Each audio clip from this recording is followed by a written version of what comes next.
casa temporariamente, infelizmente, né?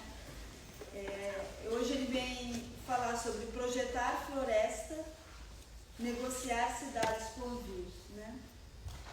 Bruno Amadei Machado é arquiteto urbanista, formado pela UF, possui especialização em Sociologia Urbana na UERJ e mestrado em Planejamento Urbano e Regional no IPUR, aqui na UFRJ. Como arquiteto paisagista, atua desde 2012 no escritório carioca em BIA, Paisagens e Ecossistemas. Então, Bruno, obrigada pelo aceite, está com você.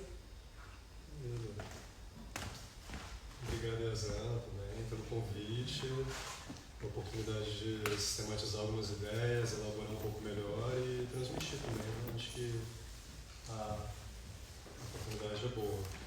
Então, pessoal, eu coloquei esse título, Projetar Florestas, porque a gente vai falar sobre árvores, né? A gente vai tentar pensar com as árvores, mas principalmente tentando pensar nas cidades e nos desafios da cidade. Então, eu estou dividindo essa apresentação em duas partes principais. Então, a primeira seria entendendo um pouco o contexto no qual a gente está inserido atualmente, e depois, a partir desse contexto, né, desses desafios, a gente vai tentar desdobrar em algumas histórias, que eu entendo como histórias de adaptação. A gente entender melhor essa nossa relação com a vegetação, como ela pode ser mais reforçada, como a gente consegue ser acompanhado por ela, né? E já a nossa primeira companheira do dia vem aqui do fundão mesmo, é um pedaço da aroeira. Alguém conhece a aroeira? A pimenta rosa? Sim. Está bem ali do lado, então ela é uma espécie pioneira, ela cresce muito rápido, nativa, ela gera muitos frutos, os passarinhos adoram ela tem vários efeitos terapêuticos também, né? Então tem essas sementes que estão muito frescas, então é até um gosto diferente do que a gente está acostumado quando a gente usa na comida, né? Quando a gente compra aquela pimenta rosa já seca, que não é apimentada, né? Ela só tem um gostinho de manga, mas eu vou passar esse ramo que eu peguei rapidamente, e é só apertar a bolinha vermelha, só essas que estão com a bolinha vermelha, né? Que já estão maduras, e aí ela vai soltar uma sementinha, que é uma sementinha comestível, tá? Ela é ótima, inclusive, fui iniciada nessa semente. Bem, então vamos lá para os desafios. Eu sei que todo mundo já está mais ou menos familiarizado com esses dados, né? Mas só para relembrar, para nos situar um pouco nesse país de dimensão continental, a gente detém até hoje 15 a 20% da biodiversidade do planeta. É algo muito grande que a gente ainda tenta entender o que é isso, né? O que a gente já está perdendo também. As extinções estão acontecendo, mas a certeza é que há muita riqueza em todos esses biomas, né? Então são 6 biomas no total, no Brasil: Amazônia, Caatinga, Cerrado, Pantanal, Mata Atlântica e Pampa. E eu vou focar mais na Mata Atlântica, que é esse bioma que se estende por quase toda a costa brasileira, né? Que também abrange grande parte do Sudeste e todo o estado do Rio de Janeiro. Não por acaso é o bioma que foi mais degradado desde o início da colonização. Então hoje a gente estima que haja de 7 a 13% da cobertura original desse bioma da Mata Atlântica, né? Então ele foi o mais impactado, mas ele continua aí inspirando muito, e a gente tem que entender como conviver com ele. O país também detém 12% do volume de água doce do planeta, é algo enorme mesmo, né? Assim, é algo que traz vida, que traz abundância para todos esses biomas, inclusive. Mas a gente já percebe que por exemplo, nos últimos 30 anos houve uma perda de 15% da superfície d'água. Então são as análises que são feitas a partir das imagens de satélite, que já conseguem identificar áreas que até então eram molhadas, né? Que havia uma superfície de uma cor indicando que havia água, que hoje já não existe mais. Então é um processo de transformação muito acelerado, né? Que vai também afetar lugares muito mais distantes desses que estão marcados aí no mapa. Todas essas análises eu peguei no MapBiomas, que é um repositório muito importante, né? É um site que faz essas análises de satélite quase que em tempo real. Eles lançam muitos estudos anualmente, e que são uma fonte de dados muito importante, muito boa para a gente conseguir se basear nas pesquisas. Então, convido vocês a darem uma olhada também nesse site. E no mesmo mapa de biomas tem esse dado que mostra um pouco o tamanho, a extensão e a velocidade da devastação atual. Então a área de pasto cresceu 200% na Amazônia nos últimos 36 anos. Não por acaso a Amazônia como a nossa fronteira atual, a nossa fronteira agrícola. Então se a gente não percebe tantos pontinhos vermelhos aqui na Mata Atlântica, é porque sobram poucos espaços para serem desmatados nessa velocidade, né? Nessa intensidade. A gente sabe também que essa costa ela vem sofrendo de outras formas, então houve nos últimos 36 anos uma perda de 15% da superfície de dunas e praias nessa costa brasileira. Não por acaso as maiores cidades elas estão situadas nessa linha de costa, né? Então a gente vai ter em breve, enfim, esses impactos vão ser muito maiores em decorrência das mudanças climáticas, dessa alteração das marés, né? E do próprio aumento do nível do mar. Aqui eu trago um exemplo para ilustrar de Atafona, que é um distrito de São João da Barra, no norte do estado do Rio, que vem sofrendo com essa intrusão do mar há pelo menos 40 anos, desde a década de 80, 70, né? E hoje em dia já tem várias quadras da cidade que estão embaixo d'água, né? Essa aqui é a ruína de um prédio, um edifício de 4, 5 andares, que antes era um hotel, que, enfim, essa imagem foi do ano passado, né? Eu trago ela não para a gente falar necessariamente das mudanças climáticas, mas para a gente entender como a gente está impactando nessas transformações, né? A Atafona está na foz de um rio muito importante, Paraíba do Sul, que abastece a cidade do Rio também, inclusive, a região metropolitana, né? Então cruza todo o estado do Rio, do sul até o norte. E o que acontece é que hoje o Paraíba do Sul ele tem 1/3 do volume original dele, porque ele foi sendo represado, a água foi sendo desviada em vários trechos, né, por conta da agricultura intensiva também. Então hoje a água do rio ela não chega com força suficiente para conter essa expansão da água do mar. O que está acontecendo então é que a água do mar está avançando sobre áreas, né, que até então enfim, isso não acontecia, ela está conquistando novos territórios, né? E também, só reforçando que a gente vive num país urbano, né, e 60% da população vive em 6% dos municípios, então são poucos municípios muito grandes, né, com mais de 1 milhão de habitantes, e também cidades muito desiguais, né? Então, da população brasileira, 5% dos mais ricos possuem a renda dos outros 95%. Isso é importante para a gente pensar nessas próximas décadas, né? Então a gente já sabe que eu só separei algumas notícias, que a crise climática ela já agrava secas, tempestades e temperaturas extremas, é irreversível, diz o painel do clima, o IPCC, né? Cada ano a gente vê mais notícias que confirmam, que atestam mesmo essa interferência do homem sobre o regime geológico do planeta, né? Mas principalmente a partir desses impactos que a gente já consegue ver na paisagem, nas cidades, na produção de alimentos, né? Nos espaços de agricultura, na desertificação também.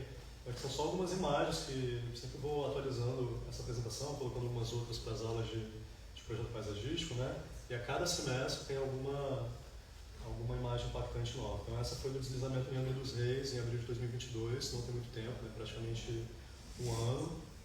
E nesse momento saiu essa notícia no Globo de que o Rio registrou as maiores chuvas da história do Brasil em 2022.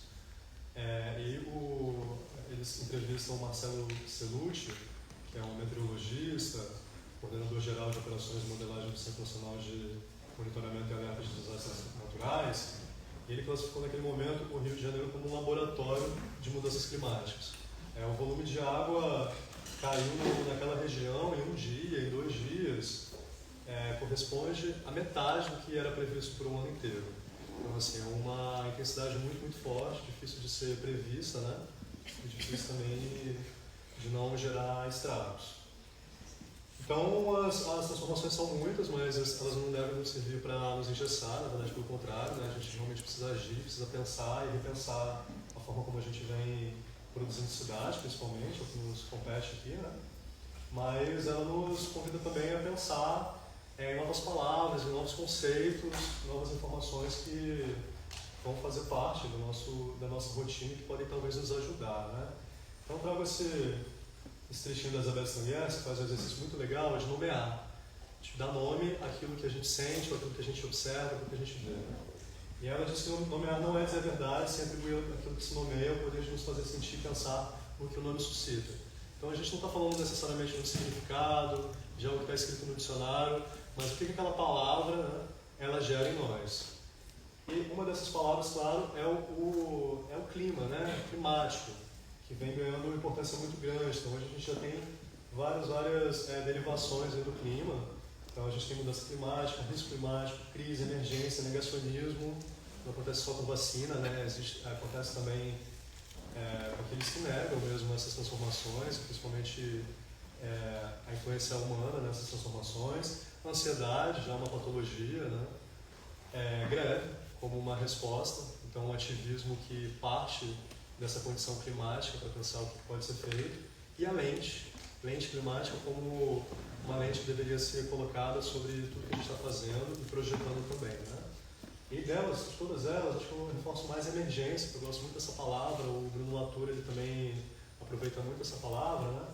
Ele mostra que emergência, primeiro, é algo que existe, que está acontecendo muito rápido, né? Então existe uma pressa, existe uma questão temporal aí, que demanda que a gente responda rapidamente também, que a gente formule respostas de uma forma mais rápida, mas também algo que emerge, algo que vem à tona, então uma novidade, né?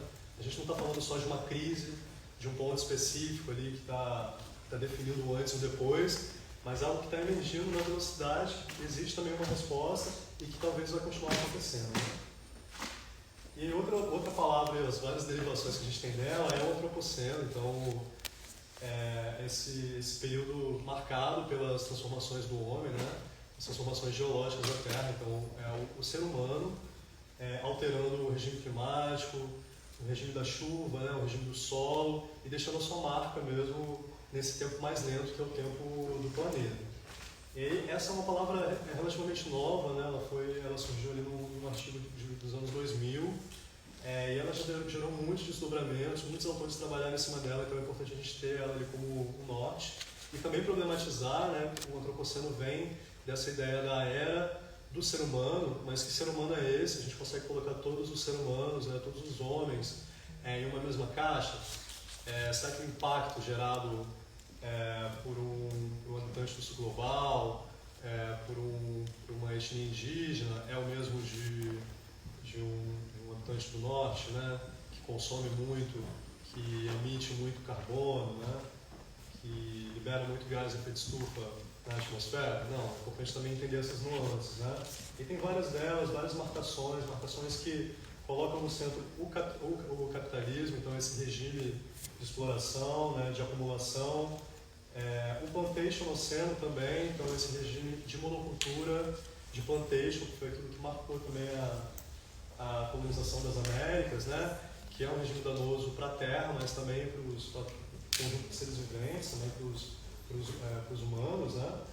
Eu trago um outro aqui da Dana Haraway, que é o Holoceno, para indicar que, na verdade, essa era é marcada por essas relações tentaculares.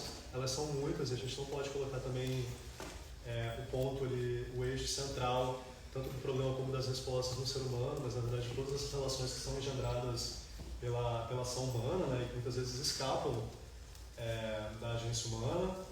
O urbanoceno, né, então coloca aí o urbano, essa era do urbano no centro do debate.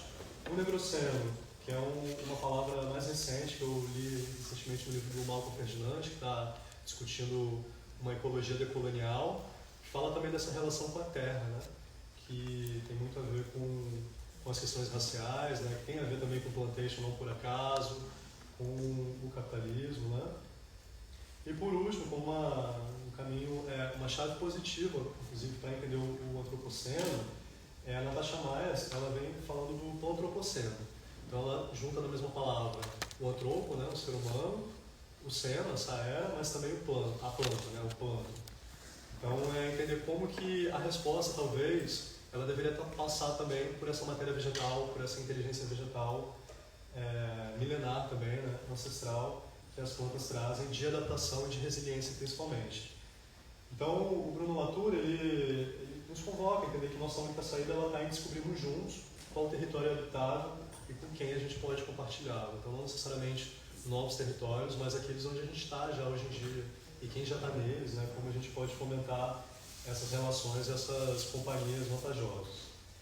Então, eu vou aqui trazer só algumas histórias, são 3 histórias, na verdade, que entram como história de adaptação, né? A primeira eu tiro desse livro do Fábio Scarano, que é um cientista do Jardim Botânico, tem uma pesquisa muito, muito interessante, inclusive já participou também do podcast Floresta Cidade, né?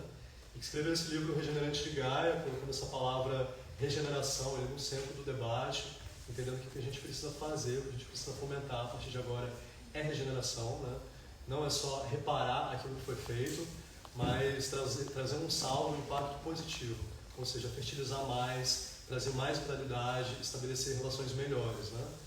E ele enfim, faz uma análise muito boa de vários temas, mas ele traz esse exemplo da clúzia, que é esse arbusto barra árvore muito presente na Restinga, então é uma espécie nativa, que está no Rio de Janeiro, no norte do estado também, né, nos trechos maiores, nos cordões de dunas, Restinga de Urubatiba.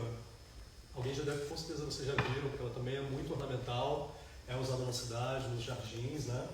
E a cruz, ela conta sobre uma história de adaptação muito interessante, porque aqui nessa imagem que a gente está vendo, ela é essa aqui, né? Essa arbusto que está com uns 2 metros, 2,5 metros, mas ela serve de condição também para que outras vidas apareçam aqui, nesse solo árido, muito seco, nessa área com muito sol, um sol muito forte, que é uma área difícil mesmo para muitas formas de vida, né? Diferente da Mata Atlântica, da floresta ombrófila que a gente está acostumado a ver, que depois eu vou mostrar alguns exemplos. Então ela tem uma comunidade aqui vivendo com ela. Ela tem as bromélias, ela tem os cactos também, tem outras palmeiras aqui, que dá para ver um buriri, e tem toda essa matéria orgânica, essa matéria que já morreu, né? Mas que também serve para adubar, para criar esse microambiente importante ali, principalmente na Restinga. Mas a história da Cruza não foi sempre assim. Então, enfim, antes de falar da história dela, peguei esse trecho aqui, que ele diz que a Cruza é uma espécie comum a Restinga do Norte Fluminense, onde chega a ser uma árvore de até 8 metros de altura. É em grande parte responsável pela diversidade de terra, solo e água de Restinga que habita através de um processo ecológico conhecido como facilitação. Então, entender também como essas palavras podem entrar no nosso vocabulário, né? De projeto, de intenções mesmo. Mas a história da Cruza não foi sempre assim, né? Então tem essa outra imagem mais inspiradora até, essa de um trecho muito maior, né? Onde ela está ali no meio também, está provendo esse início da vida. Mas a Cruza, ela começou, assim, nos seus 1000 anos atrás, como uma espécie que estava ali ocupando a copa das árvores, no alto da Mata Atlântica, né? Nos trechos mais altos, e que tinha um comportamento estrangulador. Então ela soltava, uma semente começava a crescer lá em cima, né? Ela ia soltando as raízes dela, ela ia se segurando em uma árvore adulta, numa árvore maior, até o momento que ela conseguisse estrangular aquela estrutura, né? Então muito parecido com ficus, com as figueiras. A gente tem muitas figueiras que têm esse comportamento também, que é um comportamento importante, inclusive, né? De adaptação a muitos estados e de adaptação a distúrbios também. Mas é interessante ver como a Cruza, nesse estágio ali, evolutivo, ela conseguiu passar para um outro lugar, né? E para um outro momento também, para uma outra natureza. Então, entre 10 e 100 mil anos atrás, com o surgimento das planícies de areia, chamadas Restingas, e que separam o mar do pé da serra que abriga a Mata Atlântica, a Cruza teria migrado para essa área e se estabelecido como pré-requisito para a grande diversidade presente nesse sistema árido e pobre em recursos do solo, né? Então é interessante ver isso, exatamente, como ela fez esse salto, né? Claro, um salto evolutivo que demanda muito tempo, demanda muitas situações diferentes, mas que nos permite vislumbrar também outras situações de adaptação também para a nossa prática, né? Para as nossas atuações. Então é um pouco entender essa inteligência vegetal, de que forma ela pode nos inspirar. Então a Cruza, ela tem essa plasticidade ecológica, fisiológica e morfológica bastante para, com o tempo, vir ocupar outros habitats e assim facilitar o surgimento de uma comunidade de espécies. O segundo exemplo que eu trago é um exemplo muito próximo, com certeza muitos de vocês já passaram por essa área, fica ali no CT, do outro lado da Letras, né? Onde tem um ponto de ônibus, a gente passa o 485, e é onde geralmente eu pego o ônibus para voltar para casa, né? E esperando aquele tempão lá, e tem muitas árvores, mas a gente costuma ver todas as árvores da mesma forma, a gente não consegue ver essa variação, né? A gente realmente precisa parar para enxergar, para entender esses detalhes, para se sensibilizar de alguma forma. Então, olhar para o chão, olhar para o céu também, entender o que o chão está contando para a gente, o céu principalmente. E aí tinha esse conjunto de árvores, dava para ver que eram algumas da mesma espécie, mas eu não conhecia essa espécie. Comecei a reparar que tinha alguns frutos nelas, não dá para ver nessa imagem, mas se tivesse tirado uma foto de perto daria para ver melhor, né? Mas ela estava carregada de frutos, eu não consegui identificar de imediato, mas me pareceu que era o tamarindo, como aquele que a gente compra no mercado, né? Me parecia que era uma baga parecida. Aí dei uma olhada, não consegui descobrir, não tinha nenhum no chão, mas tinha aqueles lá. Mas tem uma senhora, reparei que tem uma senhora, uma ambulante, que estaciona o carrinho dela ali do lado, né? E que estaciona o carrinho embaixo de um pé de tamarindo também. Eu perguntei para ela se ela, e essa senhora que está aqui atrás do carrinho, que agora eu esqueci o nome dela, inclusive, deveria passar de novo lá e perguntar para ela. Mas perguntei para ela se por acaso ela sabia que árvore que era aquela, se ela tinha conhecimento disso. Ela me confirmou que era um tamarindo, não só me confirmou que era um tamarindo, mas me falou das propriedades medicinais do tamarindo, que ela usava a casca do pé de tamarindo para fazer chá, ela tem diabetes, então parte do tratamento dela envolve também esses chás, né? E ela mostrava que ela fazia o chá com a casca do tamarindeiro. Aqui tem um pedaço da escarificação que ela fez no tronco da árvore, que não é algo ideal, mas imagino que no estado que está, essa é só uma pessoa que está tirando ali, ela também não vai comprometer a vida dessa árvore, né?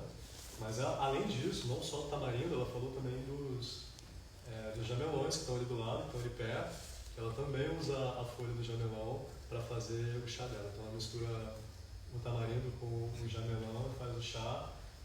E aí depois eu entrei na internet e realmente vi isso, né? Nas indicações terapêuticas a gente tem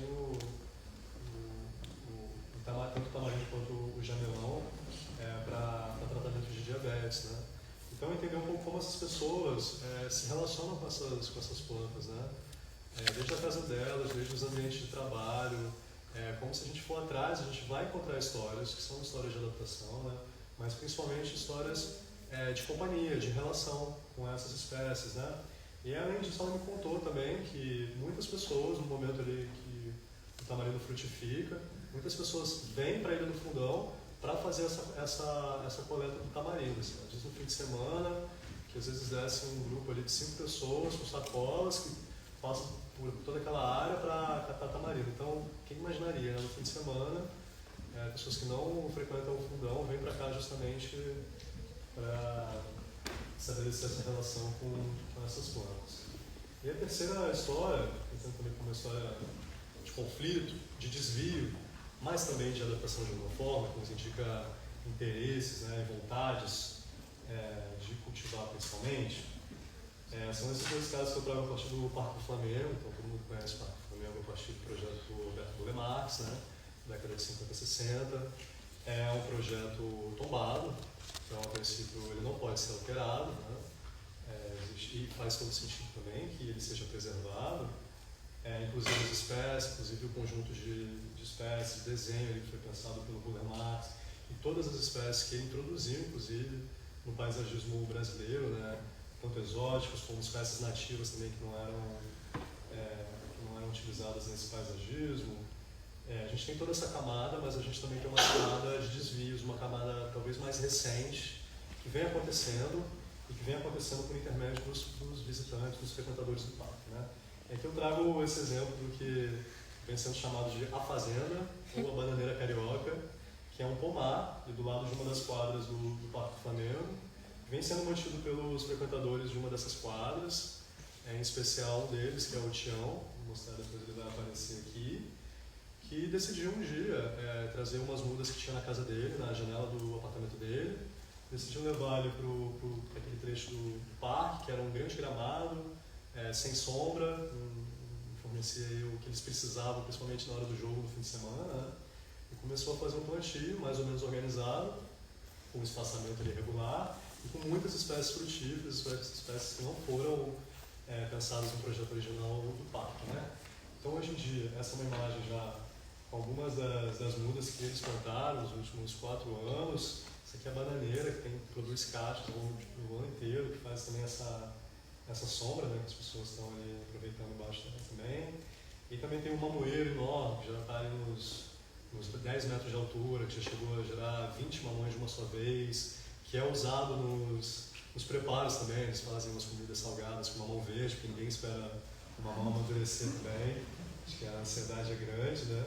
E aqui é uma mapinha, uma planta mostrando em verde escuro todas as espécies que foram, todas as mudas que foram plantadas e seguem sendo geridas por eles ali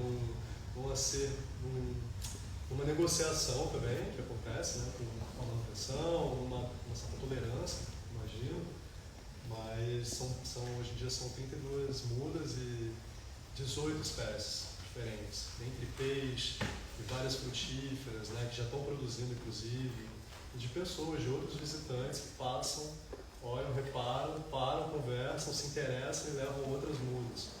Então esse grupo, principalmente essa pessoa, né, a partir da intervenção dela, ela também nos mostra uma certa, bem interessante muito aqui, uma certa ética do cuidado.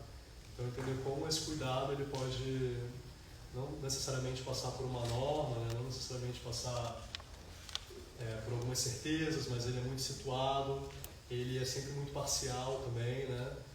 E ele acontece em lugares específicos e ele pode ser muito específico, né? É um cuidado que é dado a partir dessas pessoas para essas plantas, mas é um retorno também que acontece, né?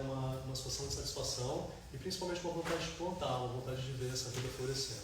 Acho que é uma lição aí, principalmente uma lição de adaptação para a gente, sabe? Que a gente precisa estabelecer esses laços mais duradouros, mais próximos com a vegetação da cidade, e o espaço público surge aí, né, desponta como uma possibilidade também. Essa é uma imagem do Tião, né, com a bananeira dele pequenininha ainda, mas já com caixa também produzindo, que é o que anima mais ainda, ele a produzir mais, então essa vontade de ver aquilo acontecendo, né. Claro, entendendo também o ciclo, muitas delas são espécies de ciclo curto, eles têm também uma hortinha pequenininha lá, tem um pé de boldo, que serve também no fim de semana, mas entendendo que o ciclo é curto, né, não necessariamente essa intervenção está alterando toda a paisagem do Parque do Flamengo, mas está nos fazendo pensar como que o parque, como o projeto, como essas áreas livres, elas podem também abraçar esses usos, esses pequenos desvios, né, essas adaptações e essas interações, principalmente. Tem um outro trecho que acumula vários plantios diferentes, de épocas diferentes, de pessoas diferentes. Então, desde visitantes que vão lá 3 vezes por semana para regar suas plantas, como outros ambulantes que não estão mais lá, mas que já deixaram umas mudas, essas mudas hoje já estão com 3 metros, até chegar nesse senhor aqui que é o Carlos, que vive na região metropolitana do Rio, passa 3 dias da semana ali naquela área, e que é também um olho atento para tudo que está acontecendo no entorno, né? E que também estabeleceu uma relação com aqueles canteiros em volta, e que trouxe a muda de mamão dele, o mamoeiro dele, junto com ele numa dessas vindas, está ali há 8 meses, e que vem me contando de todo o cuidado que ele está tendo ali com aquela planta, de fazer uma cova, de adubar aquela cova, de entender que aquele solo é um solo pobre em nutrientes, é um solo de aterro, muito pouco fértil, então poucas são as espécies que realmente se dão bem naquela situação, né? Enfim, esse gramado também, e entende das formigas também, das portadeiras que estão ali, que muitas vezes estão avançando sobre a muda dele, mas ele também consegue ver as coisas acontecendo, né? A partir da rega dele, do gelo ali, né? Do degelo, do isopor que ele joga toda vez quando ele vai embora, naquela cova, que faz aquela irrigação, e da última vez que eu passei lá, o Carlos me mostrou a muda dele do mamoeiro já florescendo, né? Então, super animado, interessado mesmo, assim, esperançoso com os próximos passos. E ele falou eu transcrevi aqui isso, ele falou uma conversa comigo, que eu achei muito bonito. Ele fala assim, quando você está mexendo com a planta, você vai lá, pega a água, dá uma regada nela. Aí você vê a felicidade dela.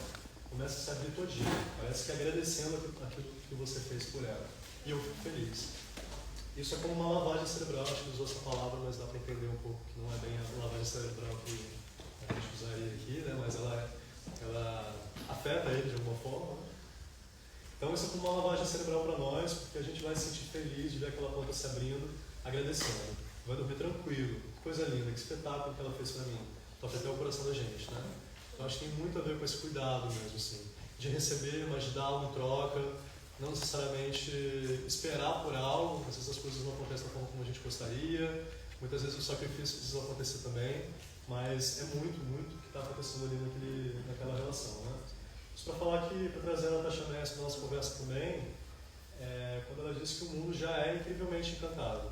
Esse é o nome de um texto que foi publicado em português dela, bem curtinho, que ela fala um pouco desse antropoceno, então como que a vegetação, como as plantas elas acenam para essas condições de habitabilidade e de adaptação para a gente também, mas entendendo que existe um esforço muito grande de desencanto, né, o que ela está falando, principalmente nas ciências, essa objetividade, essa vontade de destrinchar, de classificar, de controlar, ela gera um desencanto, né? Ela gera essa preocupação extrema, mas que muitas vezes nos engessa, mas a gente deveria começar a partilhar desses momentos de felicidade, na verdade, de encantamento, né? Com esses pequenos detalhes, com essas pequenas mudas que estão crescendo, né? Com esse entorno que está nos contando sobre histórias inspiradoras. Bem, já passei da metade e falei um pouco dessas histórias para a gente pensar de uma forma um pouco mais fechada ali no reflorestamento, nas técnicas, né? O que a gente tem hoje.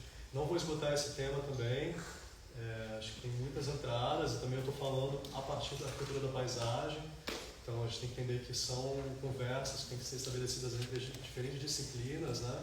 Então a gente vai pescando ali o que é possível, entendendo como a gente pode estar munido dessas informações para depois estabelecer conversas, parcerias, alianças com outros profissionais, né, com outras formas de pensar também. Primeiro, só nos situar aqui nesse bioma Mata Atlântica, essa delimitação da legislação, né, de todo o bioma, então não necessariamente onde existe, onde ele é conservado, mas onde ele está agindo mesmo. Esses limites também são limites mais ou menos incertos, né, mas a gente tem essa grande mancha aqui, parecido com aquela que eu tinha mostrado anteriormente. E o bioma Mata Atlântica é um hotspot de biodiversidade, né? Essa é uma classificação mundial para falar daqueles espaços que são muito importantes para a sobrevivência da humanidade, principalmente, né? Eles concentram muita biodiversidade de plantas, de fungos, de animais também. Então, a Mata Atlântica é um desses hotspots no mundo, e um estudo feito na década de 90 foi encontrado, né, uma diversidade de 454 espécies arbóreas em 1 hectare. Isso foi no sul da Bahia, um fragmento bastante preservado, uma floresta primária, então que detinha uma diversidade muito grande, que é até difícil a gente conseguir imaginar o que é isso, né? Então 1 hectare são 10 mil metros quadrados, que é uma medida muito apropriada para o tamanho das nossas cidades, assim, para as nossas escalas de projeto urbano principalmente, né? Então eu trouxe aqui só um exemplo, isso aqui o pessoal do Floresta Cidade está trabalhando ali com a zona portuária, né? Então 1 hectare é basicamente a Praça da Harmonia, estendendo ali para aquele trecho fechado ali, que eu acho que é um de tiro, né? Se não me engano, mais estante de tiro. Eu peguei também o limite das vias também, então fui até ali as fachadas dos edifícios no entorno. Então imaginem o que seria aquele espaço, aquela Praça da Harmonia, com 455 espécies. Eu não estou falando de indivíduos, inclusive, né? Estou falando de espécies. Então, a probabilidade de que haja muito mais árvores, muito mais indivíduos nesse hectare é muito maior. Então, parece assim, uma situação impensável, mas a gente tem que começar a se acostumar com essas dificuldades do pensamento mesmo, né? Se a gente está aí pensando essa relação da floresta com a cidade, definitivamente a resposta ela não vai acontecer da forma como a gente veio respondendo nos últimos séculos, né? Aquele tipo de arborização urbana, muito voltada para o embelezamento, a partir de um espaçamento regular, que é um espaçamento que na verdade é muito mais vantajoso para os carros, para a circulação dos carros, né? Para as saídas dos edifícios, um tipo de arborização que não contempla a diversidade, basicamente são, sei lá, 5, 6 espécies, que tem um estudo da cidade do Rio, né, que traz esse dado mais claro, mas são 6, 7, 8 espécies que ocupam 80% da arborização da cidade do Rio, né? Então são poucas espécies em muitas ruas, né? E ainda assim o déficit arbóreo é muito grande. Então, entendo que o caminho é pensar mesmo diversidade, inclusive na cidade, né? E claro, inspirado no que está acontecendo ali no entorno, né? Principalmente nesse nosso bioma Mata Atlântica, e também nas fitofisionomias. A Mata Atlântica não dá para entender ela como um grande bloco, Na verdade, há muitas distinções, né? Depende da proximidade do mar, da cota onde esse ambiente está situado, então no nível do mar, na serra, né? Na altitude, na corrente marítima, na insolação, na condição desse solo também, né? Se é um solo mais arenoso, se é um solo mais argiloso, se há rochas, se há afloramentos rochosos. E tudo isso cria taxonomias, ambientes muito distintos, né? Acho que a gente pode tirar proveito de todos eles de alguma forma, principalmente na cidade, que é aquele lugar onde há muitos ambientes também, né? Ambientes de topos de edificações, ambientes no solo, áreas mais sombreadas, áreas mais degradadas, inclusive, né? Mas, no geral, acho que a gente vai focar aqui nessa floresta umbrófila densa, que é aquela que caracteriza não só a nossa área ali, esse nosso ambiente de floresta de Tijuca, mas também, acho que quando a gente imagina uma floresta, a gente se aproxima mais disso, né? Então, a floresta umbrófila densa, a Mata Atlântica, essa floresta com esses vários tons de verde, com muitas árvores, né? Com uma diversidade, com uma densidade muito grande, muitas palmeiras também, que estão ali despontando nesse dossel, né? E umbrófila vem do grego, diz amigo da chuva. Então é uma floresta que está ali conversando, lidando com a chuva, com essa incidência de chuva que é forte, né? Felizmente para a gente é forte, em muitos momentos é motivo de felicidade, mas em outros é de desequilíbrio ali para as nossas rotinas da cidade, né?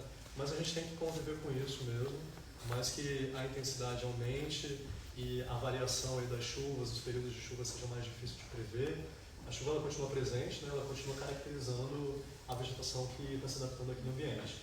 Então a floresta umbrófila densa ela é caracterizada por essa temperatura elevada, de 25 graus, chuvas intensas e constantes, praticamente sem período seco. Quando a gente diz praticamente sem período seco, quer dizer que na maior parte dos anos, né, não há um momento onde a seca ela dure mais do que 60 dias, mais do que 2 meses, né? Então sempre existe alguma água ali normalmente. É uma mata perennifólia, então é uma mata sempre verde, poucas são as árvores que perdem as folhas também. E com dossel alto, um dossel que é esse trecho, essa cobertura, né? Essa parte mais alta, que atinge até 50 metros. E aí, além disso, de toda essa visão aérea que a gente está vendo aqui, a gente tem um subbosque. Tudo aquilo que acontece embaixo, né? Quando a gente entra na floresta, tudo aquilo que a gente consegue observar. Então a gente tem vegetação arbustiva, vegetação herbácea, a gente tem as trepadeiras que estão fixadas ali nos troncos das árvores, né? A gente tem essas várias camadas, então é importante entender também que uma floresta são todas essas camadas trabalhando juntas, né? Floresta não é só árvore, floresta não é só aquilo que acontece em cima da terra, é em grande parte aquilo que está acontecendo embaixo dela que a gente não está vendo, mas que precisa acontecer para que tudo isso desponte em cima, né? Floresça em cima. Enfim, são todas essas camadas que tem que ser também camadas de inspiração projetual, né? Se a gente quer mesmo trabalhar com esses estratos, com essas variações, a gente precisa entrar na floresta e entender mesmo o que está acontecendo lá. Então aqui é só um esqueminha mostrando essas camadas, né? Depois eu vou compartilhar com vocês essa apresentação.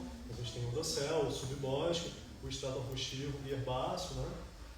Esse estrato vertical também, das lianas, das trepadeiras, a forração, tudo aquilo que está cobrindo o solo, inclusive matéria orgânica, né? As folhas secas, que são muito importantes, e aquilo que está acontecendo ali embaixo, então da camada ali, né? do nível que a gente está vendo. Então tem a rizosfera, composta pelas raízes, mas também pela micorriza, que são esses fungos que estão trabalhando ali coordenados com as raízes das plantas, né? Que estão ajudando em muitos momentos as plantas a absorverem nutrientes aqui do solo, a quebrarem, estão fazendo também as trocas, né? Estão comunicando, estão estabelecendo pontes de comunicação entre espécies e por aí vai. Então essa talvez é uma imagem de um projeto que a gente pegou ali de um jardim que a gente estava prevendo e de um restauro também que deveria acontecer, para sensibilizar um pouco, para mostrar, nesse caso, para os clientes, né?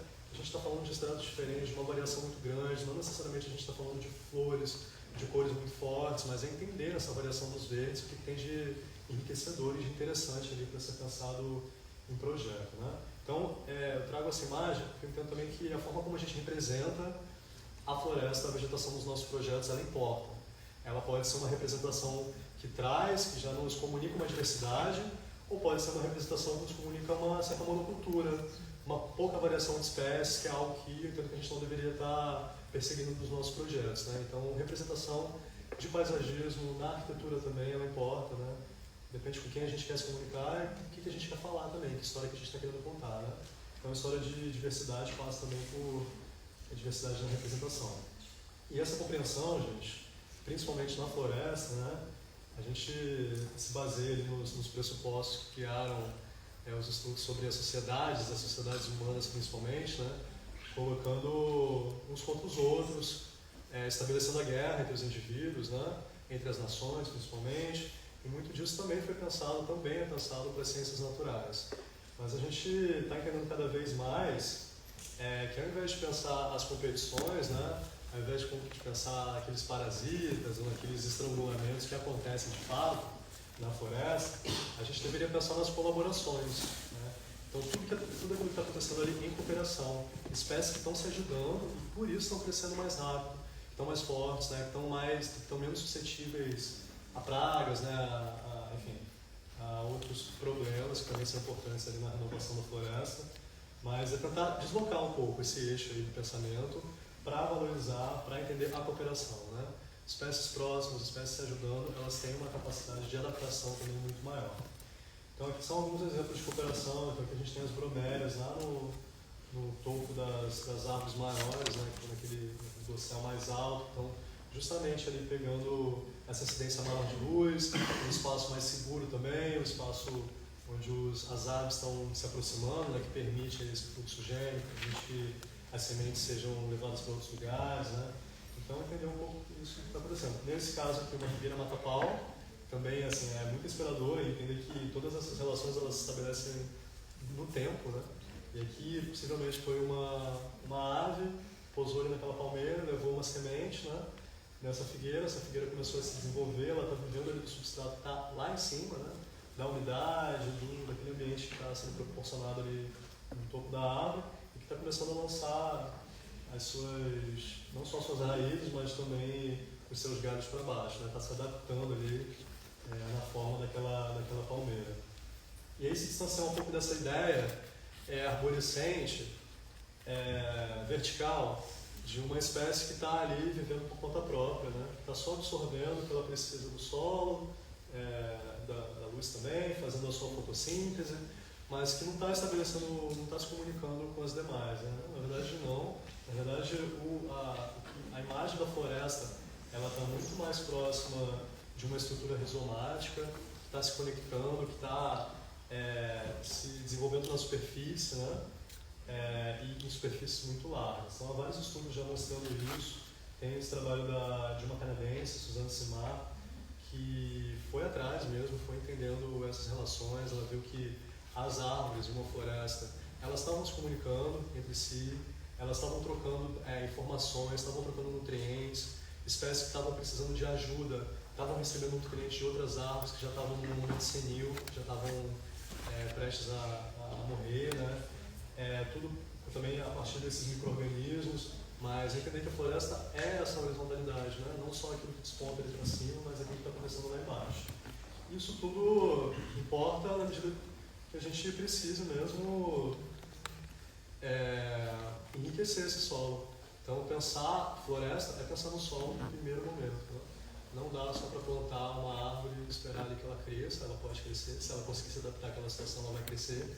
Mas se ela tiver uma condição favorável de micro-organismos, de nutrientes naquele solo, de matéria orgânica, as chances dela crescer mais rápido, mais forte, são muito maiores. E eu acho importante, eu trouxe só algumas referências que vocês podem ir atrás, entender um pouco melhor essa legislação, como funcionam esses reflorestamentos. Aqui eu trago um reflorestamento convencional, mas também uma agrofloresta, um sistema agroflorestal. E é importante também caracterizar a floresta, que a gente vê ele como floresta. Então, há estágios, há momentos de maturidade diferentes. Então, a legislação, uma resolução do CONAMA, que é esse Conselho Nacional do Meio Ambiente, que estabelece as diretrizes, que escreve sobre quais espécies indicam quais estágios, né, quais espécies são indicadoras, por aí vai, quais precisam ser protegidas. Eles têm essa separação entre vegetação primária e vegetação secundária. A vegetação primária é aquela floresta que sofreu um pouquíssimo distúrbio ao longo dos últimos séculos. Então, aqui a gente poderia falar como uma mata virgem. Mesmo se os estudos indicam cada vez mais que essa ideia de mata virgem, na verdade, ela está mais distante do que a gente imagina, né? A própria floresta amazônica é uma floresta bastante antropizada, que recebeu essa contribuição dos povos indígenas, né, ao longo de todo o tempo deles lá. Mas se a gente pensar em uma mata muito preservada, com esse dossel mais alto, mais equilibrada também, mais próximo a gente vai chegar vai ser dessa vegetação primária mesmo, né, de uma floresta ali clímax. Mas a gente tem a vegetação secundária também, ou em regeneração. Então são áreas que estão em regeneração, que em algum momento foram desmatadas, né, mas que estão se recuperando. Então a gente tem um estágio inicial, então aqui o primeiro estágio, né, um estágio avançado.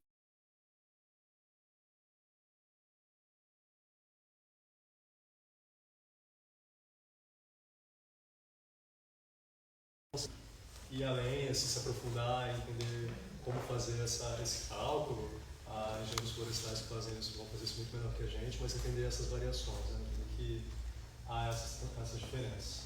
E muitas vezes a gente precisa, quando a gente fala uma espécie nativa, o que é essa espécie nativa? Isso a gente joga lá na internet, entra no Google, vê um monte de informação desencontrada muitas vezes, né? A gente está tentando valorizar espécies nativas, mas que informação é essa que está chegando para a gente? Eu dou essa sugestão para vocês do Reflora, que é esse banco de dados do Jardim Botânico. É o maior herbário virtual que a gente tem no Brasil, né? Muita informação. Então é só entrar lá e colocar o nome da espécie, o nome científico, né? A gente sabe que há muitos nomes populares para uma mesma espécie, eles podem variar muito, então é importante sempre a gente buscar qual é o nome científico daquela espécie. E aí a gente vai colocar o nome da espécie, vão vir os dados ali, né? Forma de vida, o endemismo, se ela acontece somente em um lugar específico, né? Se ela é nativa, nesse caso eu coloquei em Baúba, então é uma espécie nativa que a gente está muito acostumado a ver nas florestas, na floresta tijuca principalmente também. E aí eles indicam também a distribuição. Então quais estados ela já foi observada, né? Então ela já é uma certeza, se a gente está trabalhando com espécies mais comuns, já existe esse mapeamento, claro, né? E principalmente o tipo de vegetação. Então se ela está acontecendo numa floresta ombrófila, ou se ela está acontecendo numa floresta estacional semidecidual, geralmente uma floresta ali mais próxima do cerrado ou no ambiente mais alto, né? Ou se ela está acontecendo, por exemplo, na restinga. Isso também vai nos ajudar ali a entender quais espécies a gente deveria privilegiar e quais vão ter uma capacidade de adaptação maior.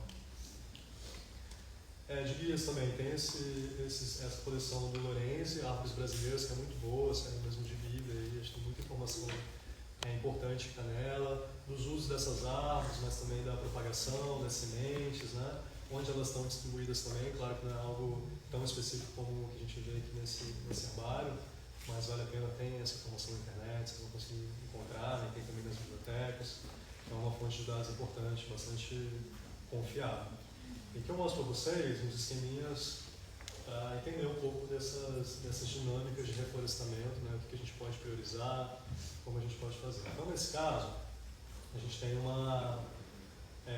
ambiente já com algumas árvores, estamos falando aí de um campo nu, né? Mas um ambiente com algumas árvores, e o que a gente deveria fazer a partir disso, né? Há algumas possibilidades. A primeira possibilidade é a de adensamento. Então, adensar, aumentar a quantidade de árvores naquele espaço. É o primeiro caso, eu acho que para a gente chegar mais próximo de uma floresta, necessariamente a gente precisa passar por isso, né?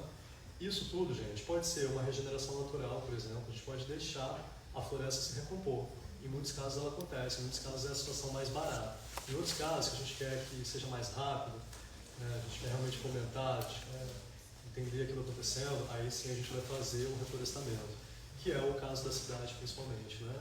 São fragmentos, geralmente são fragmentos menores, com menor fluxo higiênico, então a capacidade das florestas, da vegetação espontânea na cidade, ela realmente crescer, né? Ela ganhar uma força e ganhar uma estabilidade é muito menor, então ela precisa ser assistida.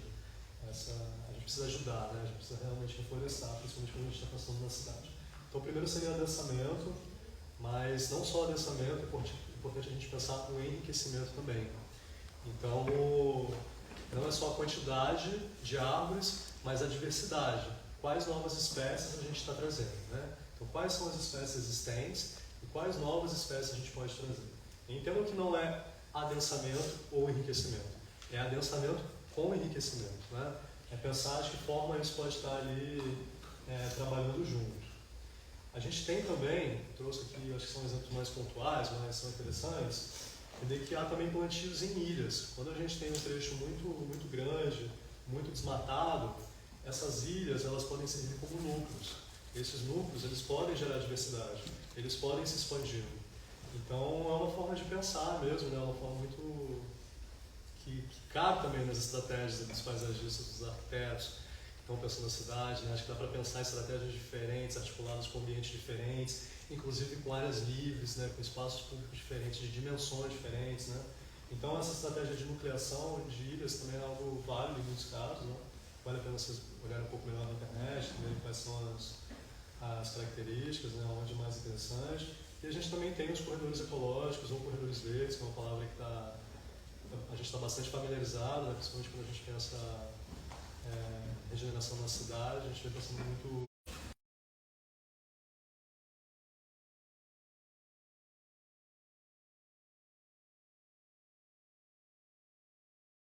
a partir da ecologia da restauração, né? A gente está pensando em fragmentos existentes que podem ser unidos a partir de um novo plantio. E que pelas dimensões, pelas dificuldades ali de uma matriz, né? Ou seja, de uma base, pode ser uma matriz agrícola, uma matriz urbana, uma matriz difícil de ser restaurada, né? De ser reflorestada em toda a sua superfície, né?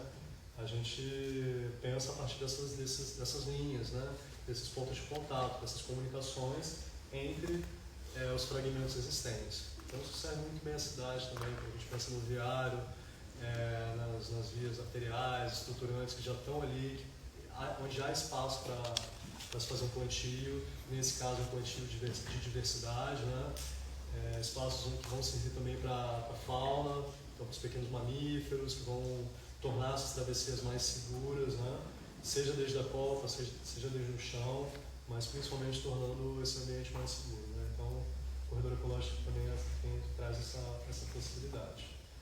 Aqui um exemplo simples, mas que pode também ser interessante, que é a chuva de sementes, que é uma técnica que é usada nesses reflorestamentos, justamente para trazer diversidade. O que essa ilustração está mostrando? Não está tão precisa porque... Vou explicar. A gente tem algumas árvores existentes ali, árvores que atraem aves principalmente, né? Atraem mamíferos, então frutíferos, ou que em algum momento eles vão voltar trazendo muitos animais, né? E a gente tem uma cobertura embaixo daquela árvore. Essa cobertura ela serve justamente para colher tudo aquilo que está caindo daquela árvore. Não só as sementes daquela árvore, mas as outras sementes que aqueles animais dispersam. Os animais eles param ali, eles vão se alimentar daquela nova semente, daquele novo fruto, e eles vão liberar outras sementes. Então, entender, assim, conseguir coletar no mesmo lugar, né, no mesmo espaço, espécies que não estão ali naquele ambiente fechado, né? Então, espécies que talvez tenham vindo de longe, tenham cruzado ali o céu com os pássaros, mas que são interessantes para quê? Para a gente levar para outras áreas que estão em regeneração, né? Então, pegar toda essa matéria e distribuir novamente em um outro ambiente que está recebendo um plantio, talvez, está recebendo mudas novas, né? Mas que pode receber essa informação genética, esses dados, né? Todas as sementes, inclusive os outros elementos, né? Os outros micro-organismos. E é importante também falar que essas sementes que já são liberadas pelos pássaros, elas já estão num momento melhor ali para germinarem, né? Para a eclosão. Elas já foram digeridas em muitos casos, elas já sofreram algum tipo de choque químico, né? Então, muitas vezes são sementes mais viáveis aí para a germinação. Então, seria pegar todo esse material, né, toda essa informação ali, coletar essa informação e levar ela, transpor ela para outras áreas. Então, é como assistir aí nessa transferência, né, que aconteceria naturalmente. E aí eu trago também esse diagrama para indicar um reflorestamento convencional, que é o que a gente costuma ver sendo feito nas áreas mais extensas, que tem seu valor, inclusive em termos econômicos, faz muito sentido, faz muito sentido, perdão, estou sendo um pouco generoso para tudo que foi pensado já nesse último século aí de desenvolvimento, de reflorestamento também, né? Mas o que se costuma usar, gente, é esse esquema 3x2. Então, se vocês procurarem na internet, vocês vão ver vários guias trabalhando esse espaçamento entre espécies de 3 por 2 metros. Por que esse espaçamento? Bem, porque ele é entendido como um espaçamento ótimo, ali, um espaçamento bom, né? Nem tão perto, nem tão longe, mas que permite também a mecanização desse reflorestamento. Então, permite que um veículo, um carro, um trator pequeno consiga trafegar ali nos 3 metros de largura, né? Então, claro, ainda aquele pensamento um pensamento do grid, um pensamento de uma malha, que também é aproveitado nos sistemas agroflorestais. A gente sabe que na floresta isso não acontece, né, de 3 por 2, não faz sentido nenhum, né, se a gente estender ele na floresta, mas de uma forma assistida, de uma forma controlada, racional também, isso é o que se adota aí como padrão, 3 por 2, né? E é importante também levar em consideração que, claro, a gente precisa enriquecer, né? Não só adensar esse 3 por 2, mas que espécie que a gente vai trazer. A gente costuma trabalhar com 2 grandes grupos, que a gente chama de grupo de preenchimento e grupo de diversidade. O que é isso? Preenchimento, basicamente, são as árvores que vão crescer mais rápido. São as árvores pioneiras. Por exemplo, a aroeira. É uma espécie que vai crescer muito rápido, que vai prover sombreamento, que vai diminuir as espontâneas ali crescendo naquele solo, né? Que vai trazer condições melhores para que outras espécies com exigências maiores consigam se adaptar e consigam se desenvolver ao longo de um tempo mais longo, né? Então, nas espécies de preenchimento, a gente tem as pioneiras e as secundárias iniciais, então, basicamente aquelas que crescem mais rápido, que vão morrer mais rápido, né? Que tem demandas menores também, exigências menores de um solo mais enriquecido, né? De menos matéria orgânica, de menos adubação, que talvez resistam melhor às formigas, aos insetos, né? Aqueles outros seres que se aproveitam de uma situação de distúrbio também, né? Mas a gente também precisa ter essas espécies de diversidade. São aquelas espécies, né, são as secundárias tardias e as clímax. São aquelas que vão ficar mais tempo ali, as centenárias, né, que vão durar 300, 200 anos, 400 anos. Vão demorar muito para crescer, talvez a gente não consiga ver uma delas no estágio adulto mesmo, né? Mas que precisam acontecer, porque elas servem de fonte de vida para vários outros tipos de seres, né? Então é importante mesmo entender isso e equilibrar. No momento do plantio, e há várias tabelas mostrando quais são as espécies de preenchimento, né? Quais são as de diversidade, aplicadas à floresta ambrófila densa, atlântica. Geralmente se coloca ali 50-50, metade espécie de preenchimento, metade de diversidade, ou 30 diversidade, 70 preenchimento, depende muito, né? Mas no geral é importante que haja um equilíbrio entre esses dois grupos. Bem, então esse seria o reflorestamento convencional, mas hoje em dia a gente tem muitos casos de sucesso acontecendo aí na cidade, principalmente, de sistemas agroflorestais, que, bem, basicamente assim, é um caminho muito longo, né? Dá pra gente se aprofundar muito, também não sou o mais apto a isso, para falar para vocês, mas eu estou só tentando realmente familiarizá-lo de alguma forma, né? Que vocês se interessem e corram atrás desses sistemas. Mas o sistema agroflorestal, ele está muito interessado nas interações, nas coordenações, né? Então, quando a gente falou ali da colaboração, o sistema agroflorestal, que é um tipo de plantio induzido pelo ser humano, né? Então não é uma regeneração natural, é algo com propósito, com projeto, foi pensado, mas foi pensado a partir dessas associações, né? Então, assim, tentando multiplicar as possibilidades que um reflorestamento convencional provê, né, dá, de uma forma que também consiga gerar alimentos, consiga gerar materiais, né, a partir dela é possível, por exemplo, de uma agrofloresta, é possível extrair madeira, que é algo importante, né, que é um bem renovável, um recurso renovável, muito mais interessante do que vários outros elementos que a gente trabalha na arquitetura, né? O problema não é cortar a madeira, pelo contrário, como esse manejo se dá, né? De onde a gente está tirando, onde isso está sendo plantado, a partir de qual cultura, né? É uma monocultura? É um sistema agroflorestal? A diferença é completamente diferente, né? A gente está falando de florestas muito diferentes, servindo a propósitos muito diferentes. Então, a agrofloresta ela leva a sério essas ideias da diversificação, né, da diversidade, dessas coordenações entre espécies, da reciclagem dos nutrientes da matéria orgânica. Então a matéria orgânica é muito importante, não é só aquilo que está crescendo, mas aquilo que está ficando no solo. Então é um processo de regeneração também, entender como a gente pode trazer camadas novas, né? Como a gente pode enriquecer cada vez mais. Diferente de uma monocultura que vai estar sempre dependendo de uma adubação, de fertilizantes químicos, porque depende de um processo muito curto, né?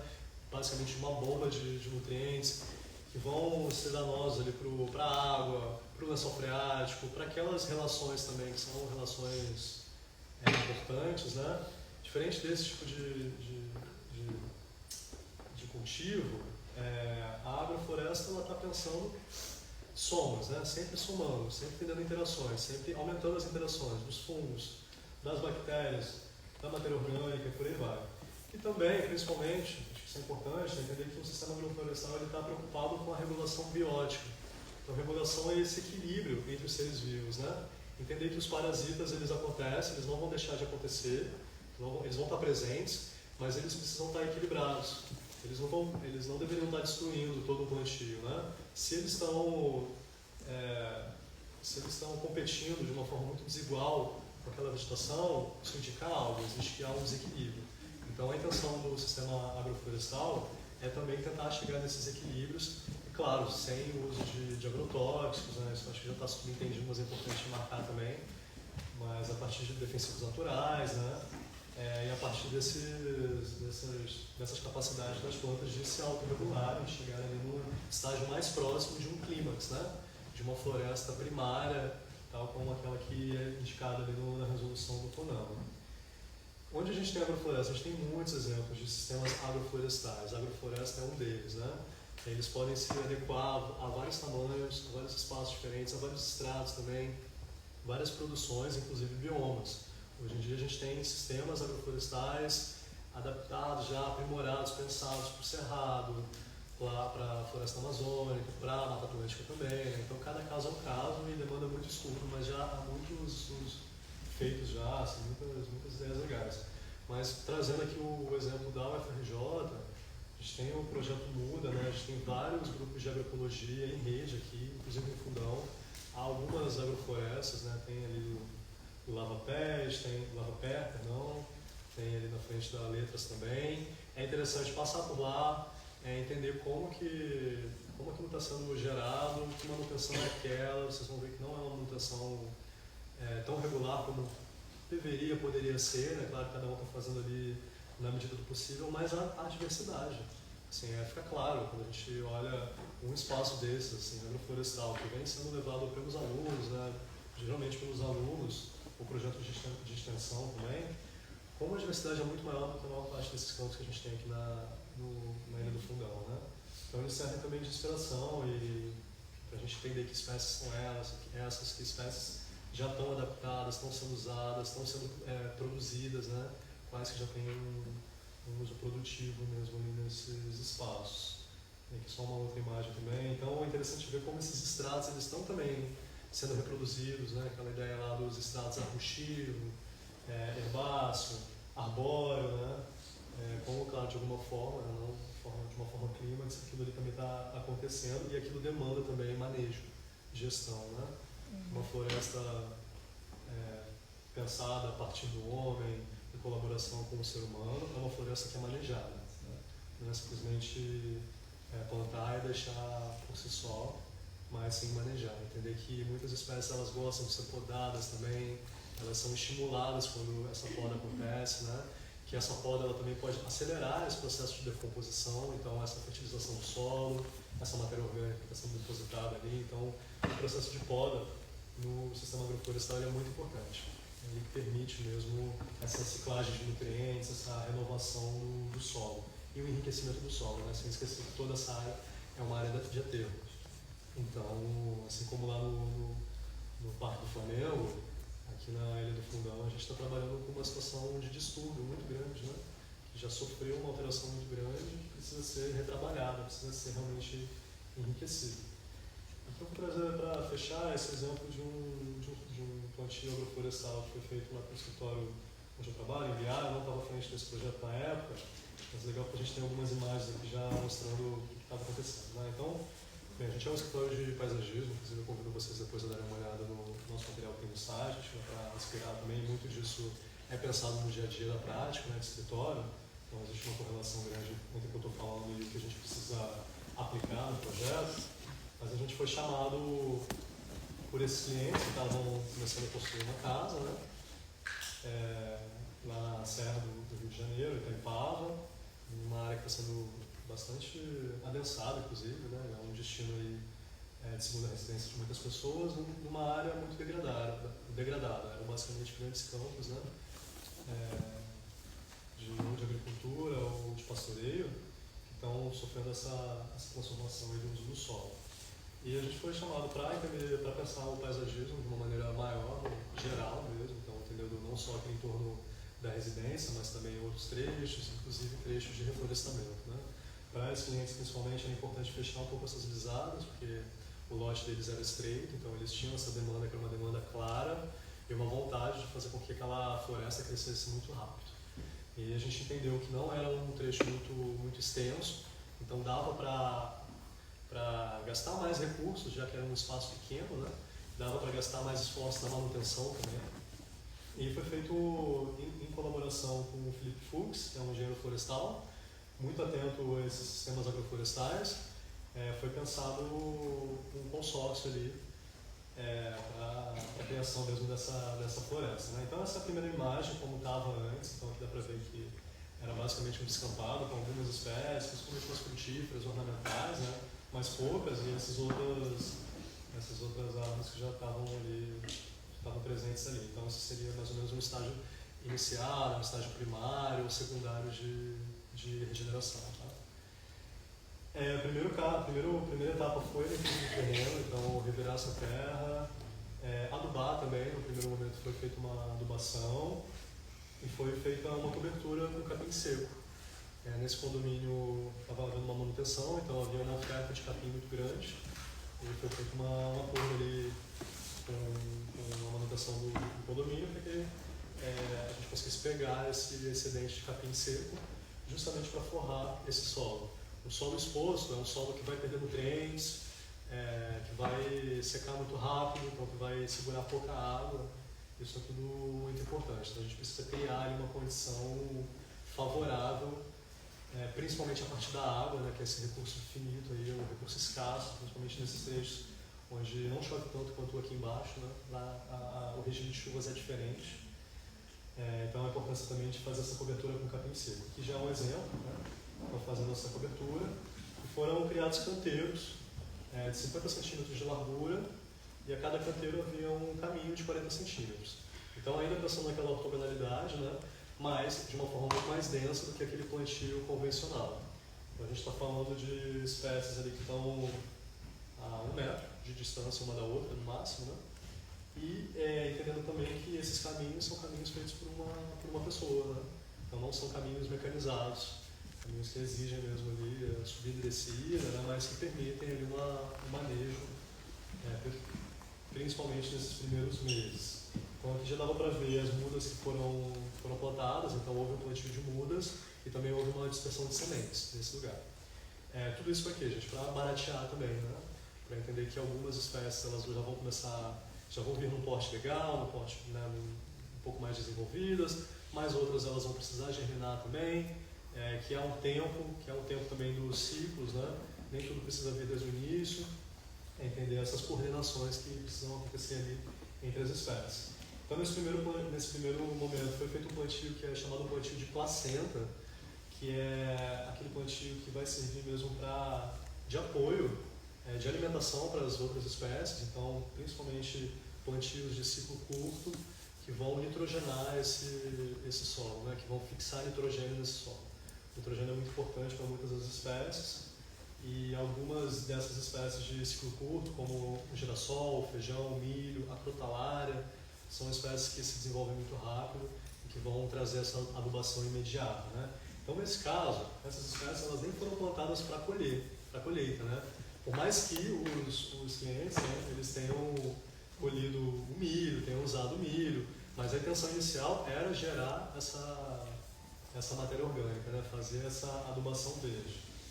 Então esse é um momento já, bem, isso foi feito em janeiro de 2018, eu acho que não mudei a data, mas se não me engano esse plantio foi com um mês e meio, já dava para ver ali as primeiras leguminosas despontando, né, aparecendo, já dava para ver um pouco essa diversidade também, né, do milho, aqui eu não sei se era o feijão, se era, acho que a crotalária não era, mas já esse consórcio já está aparecendo, né?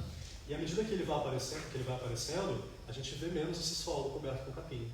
Isso é importante também. Assim, a intenção é que toda essa área ela seja coberta de matéria viva, né, de plantas. Mas nesse primeiro momento é necessário mesmo que haja essa estufinha ali, esse lugar mais protegido, né, da água e tudo mais, para que essas próximas espécies consigam vingar. E aí, em um outro momento, já eu coloquei tudo em janeiro, eu errei, mas enfim, acho que era um mês e meio, foram feitas visitas de acompanhamento, se não me engano, a cada um mês e meio, né, pelo Felipe, principalmente, a gente foi de forma mais pontual, né, mas aqui já dá para ver um pouco melhor, e algumas já foram cortadas desde o início, outras se mantiveram, se não me engano, no milho, que ficou por mais tempo, né, e aqui é para mostrar também essa muvuca de sementes, muvuca é essa palavra indígena, que, se não me engano, agora eu esqueci, mas é mistura, se não me engano é isso, mistura. Então, muvuca de sementes é basicamente juntar muitas sementes, né, principalmente as sementes crioulas, que carregam muita informação ancestral mesmo, de adaptação para aquele tipo de ambiente, né, então são espécies que vão ali ajudar mesmo outras virem. Então, foi feita uma muvuca de sementes e elas foram sendo dispersadas naquele ambiente, né. Então, dentre elas, a gente tem o jatobá, o ipê-rosa, jequitibá branco, o albisa, o pau-formiga, naquela mesma ideia de espécies pioneiras e espécies clímax, né? Então espécies que vão demorar mais para crescer, que são mais caras, inclusive as mudas são mais caras, né? Existe uma variação aí do valor também para produzir, porque elas têm uma exigência maior, né? Na estufa, no viveiro, de demanda mesmo de cuidado, então geralmente elas custam mais caro, mas a importância é justamente por isso para trazer nas sementes. Em mudas onde o fornecimento comercial é mais fácil, né, que já estavam disponíveis ali na região, outros produtores no entorno que poderiam fornecer essas mudas. Então, eram mudas de ipê amarelo, ingá, paineira, pitanga, frutíferas, é bem importante também. Nessa listagem eu não coloquei muitas, mas era interesse também dos clientes, né, de ter frutíferas não só para atrair a avifauna, mas também para o consumo próprio. Paineira, pitanga, o gelivá, que é uma palmeira também importante, né? Cedro, eucalipto. Eucalipto é um detalhe importante. Acho que cada vez mais a gente precisa entender a importância das nativas, mas de que forma outras espécies podem ser convidadas para esses sistemas agroflorestais, né? Esse é o caso do eucalipto, que é uma espécie exótica australiana, se não me engano, que pode ser muito danosa, principalmente quando a gente pensa na monocultura de eucalipto no Espírito Santo, por exemplo, né, para a produção de papel, mas que num sistema agroflorestal que vai ser manejado, tem uma capacidade de geração de biomassa muito grande. Ela cresce muito rápido, ela consegue absorver muita água ali daquele solo e ela vai crescer, na verdade, para a gente conseguir cortar, né, conseguir podar. Então é ela quem vai permitir essa biomassa. Então, se ela está crescendo, ela vai sendo ali manejada, vai sendo podada, e em algum momento ela vai crescer tanto que a gente vai conseguir usar também essa madeira, né, para outros usos, para usos construtivos. Então é legal esse exemplo aqui do eucalipto, porque eu acho que a gente não deveria ter um olhar muito foge a palavra agora. Mas não é definitivo, é entender essas relações, ele não é moralista também, né? Porque se a gente pensar nas nativas, a gente não pode se basear muito na ideia que a gente tem do estrangeiro, né, desses espaços protegidos, que são espaços onde as interações não acontecem. Não, na verdade as interações acontecem desde sempre, né? O problema é a velocidade que a gente vem fazendo essas alterações, né? E principalmente os distúrbios, mas não necessariamente as trocas, as comunicações, essas espécies, que também podem ser espécies companheiras, né? Podem gerar muitos conflitos, podem tomar o espaço das nativas, né? Então, por isso é importante focar nas nativas, né? Entender mesmo a importância delas, mas não se fechar somente para esse tipo de plantio. E o sistema agroflorestal ele leva muito disso, assim, ele tem muito essa clareza, né? Enfim, a cena, a aroeira foi plantada também nessa agrofloresta, então essa que vocês estão vendo aí, que é dispersada pelos passarinhos, quando vocês... É época de aroeira, de frutificação da aroeira, então vocês vão reconhecer ela toda vermelhinha em vários lugares da cidade, no caminho do ônibus, aqui dali do fundão. Elas são muitas sementes, então tem uma capacidade de dispersão enorme. Quando você olha para uma aroeira, nesse momento, dificilmente você não vai ver um passarinho em cima dela. Então é realmente um indicativo mesmo. Acho que ela precisa ser considerada nas nossas histórias. E o pau-ferro também, que eu não fiz, algumas outras. Essa é uma imagem de novembro de 2008, então já dava para ver em menos de um ano, né? Em 10 meses, 11 meses, dava para ver ali esse primeiro extrato, essas mudas já crescendo, né? Dá para ver aqui o guapuruvu, que é uma outra muito interessante, assim, muito linda, que cresce muito rápido, dá uma floração amarela, depois vocês dêem uma olhada na internet, não trouxe mais imagem, mas ela que também aparece assim, rapidamente nesses solos transformados. Enfim, as outras também, mas é legal ver como já foi crescendo, né? Aí eu pedi para quem a gente muito tempo já esse projeto, teve pandemia, a gente cortou os laços, né? Isso acontece mesmo, inclusive eles já venderam a residência, então eles não estão mais lá, mas ela conseguiu me mostrar essa imagem de 2022, desse mesmo trecho que vocês viram lá naquelas outras fotos. Então é muito legal ver esse desenvolvimento em 3 anos, né? Que é praticamente nada, é menos do que uma graduação nossa, né? Para muitos não é nem metade da nossa graduação, né? Na arquitetura. Então ver como isso tudo conseguiu acontecer, e aconteceu rápido, porque houve um manejo também, houve um pensamento voltado para o reflorestamento. E esse aqui é o guapuruvu, que eu estou mostrando na outra imagem. Então esse cara mais alto de todos, que vai morrer mais rápido, mas que vai gerar muita vida ali naquele entorno, né? Essa é uma outra imagem também olhando para o... E é bom ver essa diferença, né? Esse contraste do trecho ali do capim, né? Que é mantido. Muitos clientes, inclusive, precisam ter essa tranquilidade estética de ver o capim crescendo, a grama paradinha, né? Mas a intenção nossa é fazer com que isso seja cada vez mais diverso, né? Entender que essa vista ali do horizonte mais distante ela é importante também. Então é isso, pessoal. Eu estou aqui, deixo só meu contato também, o site do escritório do MBA, se quiserem dar uma olhada depois. Mas acho que isso é uma conversa, né? Então, obrigado.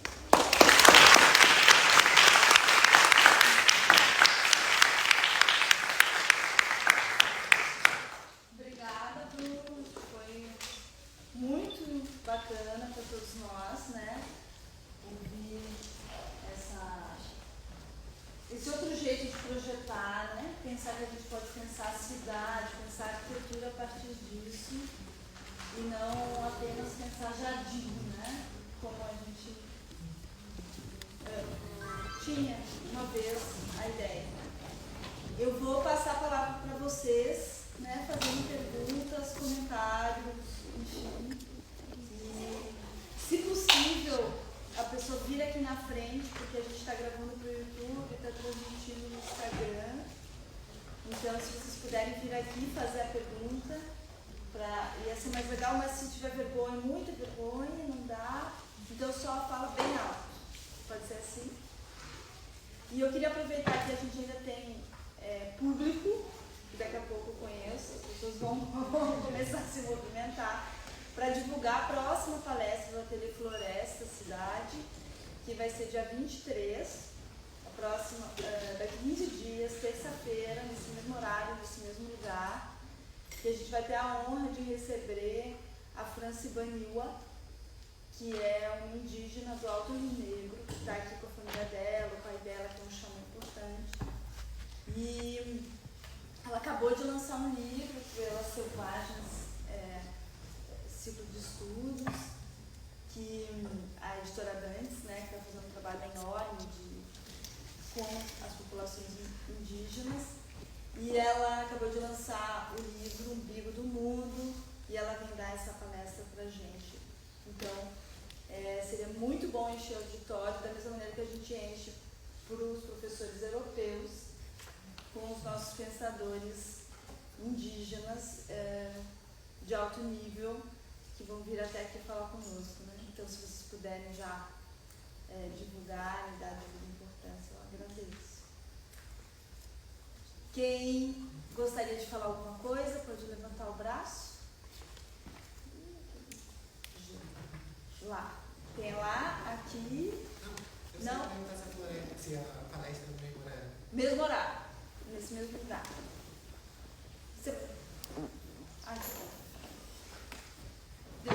Se mais gente quiser ir chegando, né? Pode ser esse o nosso código. A pessoa vai chegando aqui na frente, ou se não quiser, fala da onde está mesmo. Isso, vem aqui, ó, pra gente. A exposição não é só minha. Cooperação, gente. Foi. São inúmeras inscrições, né? Uma é uma dúvida pessoal que eu sempre tive, se o nome do escritório enviado tem a ver com etnia. Essa é uma. E a outra é que eu escutei, eu nunca tinha escutado, sobre a substituição das amendoeiras pelo pau-ferro no paisagismo. Eu queria saber também se você já ouviu sobre isso, o que você acha disso. Primeiro assim, o nome Imbiá deriva da etnia Guarani Imbiá, né? Então é um nome herdado ali, nem estava no escritório ainda na época, mas foi uma forma de prestar homenagem a essa etnia, né? Uma forma também de marcar ali com uma palavra que a gente não está tão acostumado, né? Então é esse interesse sim, se inspirar por essas técnicas, mas de uma forma ainda muito centrada, né? Precisa ser assumida mesmo, né? De um escritório de paisagismo, estar atento a essas transformações na medida do possível, mas não segue o pensamento indígena, né? Não é feito por indígenas, inclusive, né? Então é importante esse ponto. E você falou da amendoeira sendo substituída pelo pau-ferro na cidade? Eu desconheço, talvez isso seja uma orientação da prefeitura, da Fundação Parque dos Jardins, mas não sei se todo mundo sabe qual é o pau-ferro. Não, é uma árvore muito bonita, que tem um tronco mais claro, que vai perdendo, vai descamando com o tempo. Tem as folhas pequenininhas, é bem delicada, tem um crescimento rápido e é nativa. É muito mais interessante do que a amendoeira, talvez, né? E é bem comum na cidade, inclusive, assim, nos plantios do paisagismo, mas também na arborização viária, porque ela não tem raízes que agridam ali a infraestrutura da cidade, então ela é muito adotada. Mas eu não sei se existe um planejamento, né, para a substituição. Então, de qualquer forma, se existe, eu acho que o interessante era não substituir pelo pau-ferro em si, mas por muitas outras nativas, né?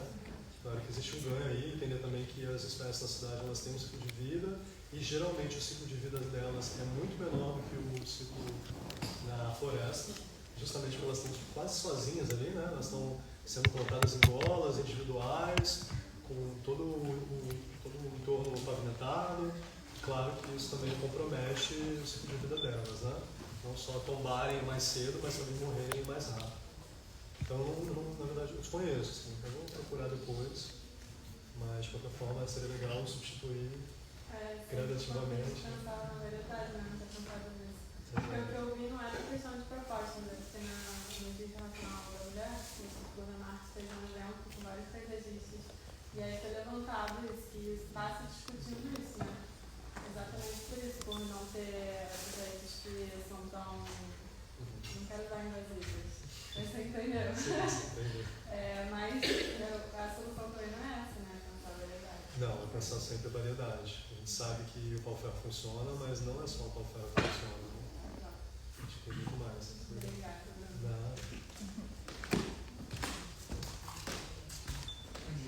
Tudo bem? Eu tenho duas dúvidas também.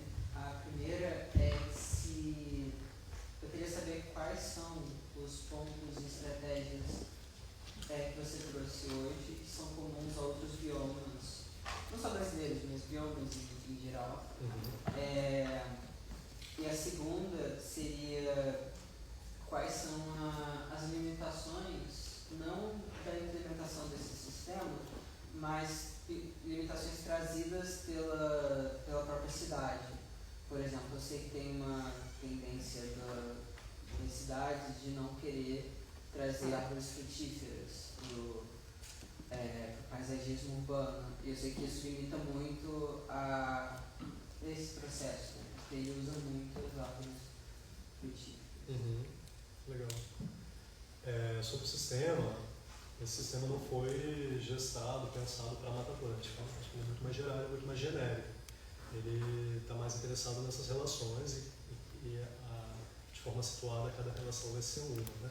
Então eu conheço mais essa agrofloresta aplicada à Mata Atlântica, mas eu sei que há esse mesmo sistema, essa mesma ideia, né, do sistema agroflorestal sendo aplicado a todos os outros biomas do Brasil.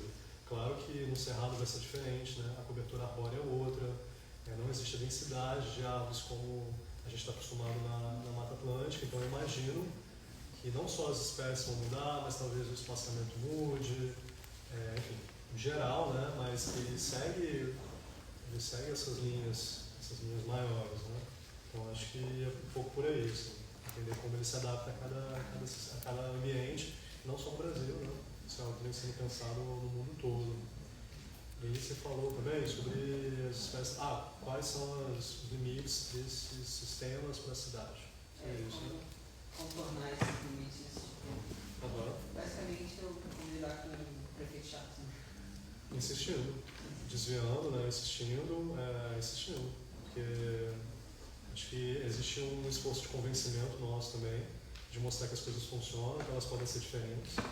E isso só acontece quando a gente, de fato, mostra, né, exemplos de sucesso, quando a gente consegue ilustrar, quando a gente mostra que talvez a adoção de frutíferas de forma generalizada na cidade seja um problema para os carros estacionados, né? Acho que, em geral, é isso, assim. Mas a gente pode trabalhar com frutos menores, com frutíferas que geram frutos menores. A gente pode entender aonde elas estão localizadas. Por exemplo, colocar uma frutífera numa rua é diferente de colocar uma frutífera numa praça. Eu, sinceramente, não vejo problema nenhum das frutíferas, pelo contrário. Acho que elas geram esse interesse pela população. Tem uma questão de soberania alimentar também, que precisa estar presente como discurso nos nossos projetos, né? As pessoas passam fome, as pessoas estão vivendo cada vez mais na cidade. Então, essa ideia de insegurança alimentar, ela precisa ter uma resposta paisagística também nos nossos projetos. Então, acho que entender qual é a correlação de forças, né? E o que importa de fato no projeto. Eu entendo que importa, as frutíferas, elas importam sim na cidade. Então é trazer bons exemplos e entender de que forma dá para conversar, né, com todo mundo, chegar no denominador comum que seja positivo. Nada.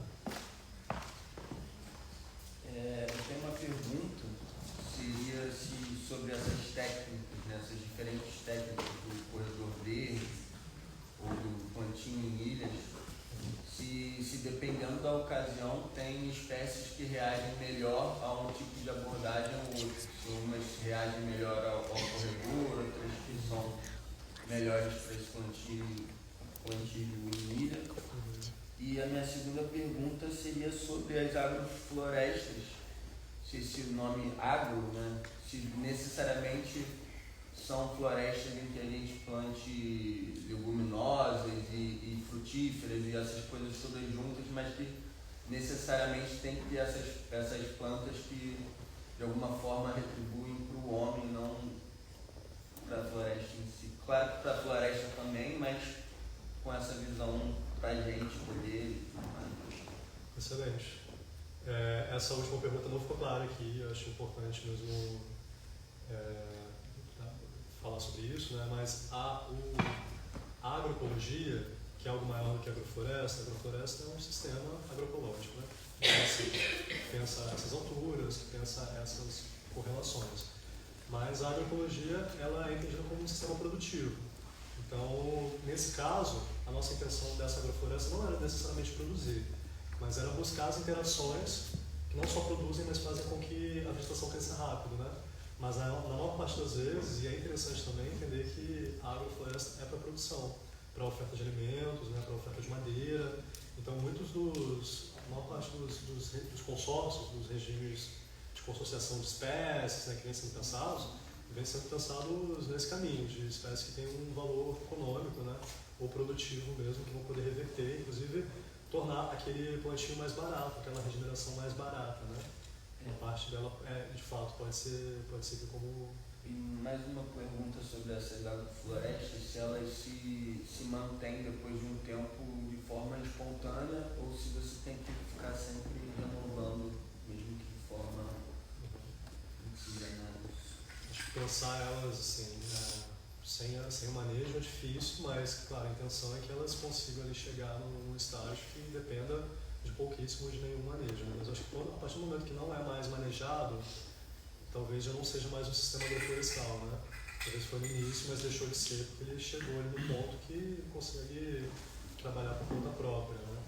Acho que é isso. Agora a sua pergunta sobre o comportamento das espécies nesses desenhos, no corredor ecológico, na estratégia de nucleação, eu confesso que eu não sei. Acho que é interessante, faz sentido, né? Que algumas espécies se comportam de uma maneira diferente num corredor, enquanto outras em fragmentos, né? Faz algum sentido, mas eu não sei mesmo se tem uma distinção tão grande. Vou ficar pensando nisso. Obrigado. Mais alguém? Eu tenho uma contribuir com mais. Pegando um pouco o início da sua conversa, né? Você traz a Clusia e essa ideia de uma árvore que em um contexto é estranguladora e num outro contexto é mãe de outras espécies, ou seja, super generosa, colaborativa, nutre seu entorno, mesma espécie, né? E eu fico pensando isso, assim, nessa metamorfose da Clusia, conforme o meio que ela está, onde ela está inserida, que lá no meio da floresta, pensa, né? Alta, ela estrangula a outra para conseguir alguma sobrevivência. E quando ela está perto do mar, que ela está nessa zona árida, ela encontra um lugar onde ela colabora. E você aposta muito na relação, né, no início da sua palestra. Assim. Tem o fulano no aterro do Flamengo que está lá, e aí todo dia ele pega o isopor dele e coloca lá. Eu fico pensando nisso, né? Qual é o nosso lugar? Enquanto profissão, enquanto ser urbano, né? Me parece que a gente está nesse lugar da Clusia estranguladora. E como é que a gente encontra um lugar de fazer, né? A arquitetura e urbanismo que a gente vem fazendo, que a gente aprendeu a fazer, que a gente ensina ainda, é de alguma forma ser a Clusia na mata alta, né? Porque a gente está estrangulando um sistema, né? Enquanto que como é que a gente acha a nossa restinga, né? Como é que a gente acha a nossa restinga enquanto profissão, enquanto campo, enquanto indivíduo urbano também, né? Eu não acho que é só arquitetura urbanista, eu acho que está aí, né? Nosso jeito de habitar a cidade está estrangulando a coisa. Aí eu queria que você trocasse essa ideia um pouco, a gente conversar sobre isso, né? Como é que se você já mudou o seu jeito de projetar, né? No que você vem apostando, o que você enxerga que a gente possa estar ensinando daqui a uns anos numa universidade de arquitetura. Essa mudança que a gente tem que fazer muito rápido, né? Como é que você está imaginando ela nos seus delírios?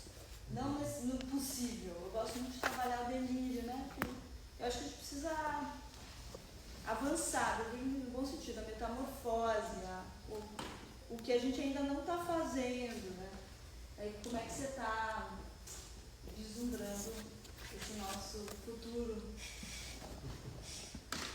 É desafio de todo dia, né? Assim, quando a gente se coloca e quando a gente entende o estrangulamento e a gente precisa agir a partir dele, a gente se estrangula também. Eu acho que tem um esforço complicado aí. Eu acho que nas relações sociais é mais complicado, pensando aqui na prática como arquiteto paisagista, né? Pensar as coordenações entre espécies, pensar o enriquecimento, a diversidade, o adensamento. Isso tudo a gente tem um caminho ali, a gente tem um caminho que pode ser perseguido, né? Tem uma luz, mas de que forma isso pode se desdobrar em relações sociais, e relações sociais expandindo o social para o não humano também, para o mais que humano, né?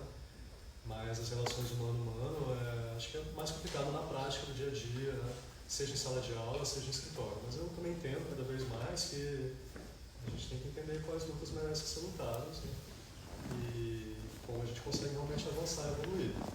E eu entendo, assim, eu vejo nesses 2 anos aqui de FAO um interesse muito grande dos alunos pela matéria vegetal. Não acho que é por acaso. Acho que existe um desvio frutífero, mesmo, assim, um desvio positivo, de se expandir esse repertório da arquitetura, da cidade, né, do construído, para aquilo que é construído de outras formas ou de formas vivas vegetais, né? Então, muitas vezes, assim, que a gente costuma falar no ateliê integrado 1, né, se eu estou olhando ali para a professora Mariana também, porque é um embate, né? É um embate normal das disciplinas, mas é sempre dar um passo atrás no que está sendo feito, principalmente no que está sendo construído, e de questionar se aquilo merece ser construído de fato. Qual é o impacto positivo, o que aquilo vai gerar mesmo para aquele projeto, para aquela área.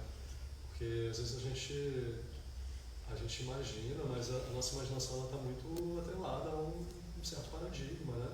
Então não é que a gente está deixando de imaginar, a gente não está imaginando, mas a nossa imaginação é muito focada naquilo que nos foi dito que é a arquitetura, que é a cidade, sobre essas separações e sobre, inclusive, a contribuição do arquiteto nesse campo.